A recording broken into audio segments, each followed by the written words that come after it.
Hello ചേട്ടാ, ചേട്ടനല്ലേ മറ്റേ prank ചെയ്ത് പെണ്ണിനെ കെട്ടിയാള്? ഇതാണോ വൈഫ്? കല്യാണം കഴിഞ്ഞതിന്റെ ഇടയില്?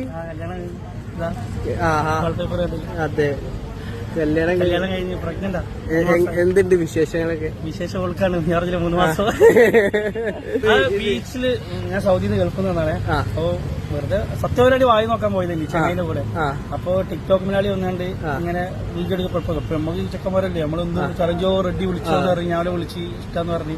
തിരിച്ച് ഇഷ്ടാന്ന് പറഞ്ഞപ്പോ എന്നോട് പറയുകയാണെങ്കിൽ വണ്ടർ വേൾഡ് വേറെ മൂഡ്. കല്യാണം കഴിഞ്ഞ് പ്രഗ്നന്റ് ആയി, കുടുംബമായി, പ്രാരാബ്ധായി. കല്യാണത്തിന് ഇപ്പൊ മൊത്തത്തിൽ എത്ര ചെലവ് വന്ന്? ഞാൻ പറയട്ടെ, കൂടി പോകും 30,000 രൂപേന്റെ മേലെ അവന് ചെലവ് വന്നിട്ടില്ല. ഫുള്ള് കൊളാവടിച്ചതാണ്.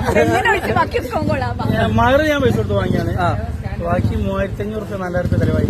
4,000 രൂപ ചെലവായിട്ടുള്ളൂ ഒരൊറ്റ വീഡിയോ കാരണം. ജീവിതം മൊത്തം മാറി പറഞ്ഞ ആളാണ് നിങ്ങള്. മിസ്റ്റർ സിമ്പിള് എനിക്ക് പുയ്യാപ്പള്ളിയിലെ ഡ്രസ്സ് തന്ന്, ഷുഗർ ഫിൽസിക്ക് മുട്ടായി തന്ന്. ഭയങ്കര സന്തോഷം. ഓരൊക്കെ കണ്ട്, ആശിക്കിന് ഓരോ മുതലാളിമാരൊക്കെ കണ്ട്. പിന്നെ കൊടുവള്ളിയുള്ള ഓരോ ഷോപ്പിന്റെ പേര്, ഓരോ പെണ്ണിന്റെ ഡ്രസ്സ് തന്ന്. പിന്നെ കാറ് ലെജൻസ് ഓഫ് ഷമ്മാട് കൂടി കുറെ കാറുകൾ കൊണ്ടുവന്ന്.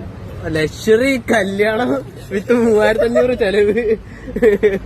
അടിപൊളി. എന്തായാലും ഞാൻ അങ്ങോട്ട് ചോദിച്ചു പോയതല്ലോ കേട്ടോ.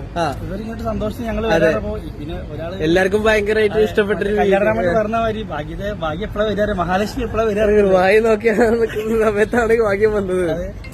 ഓക്കെ, എന്തായാലും അടിപൊളിയാണ്. ഭക്ഷണം കഴിച്ചു. ശരി, ഓക്കെ, ശരി.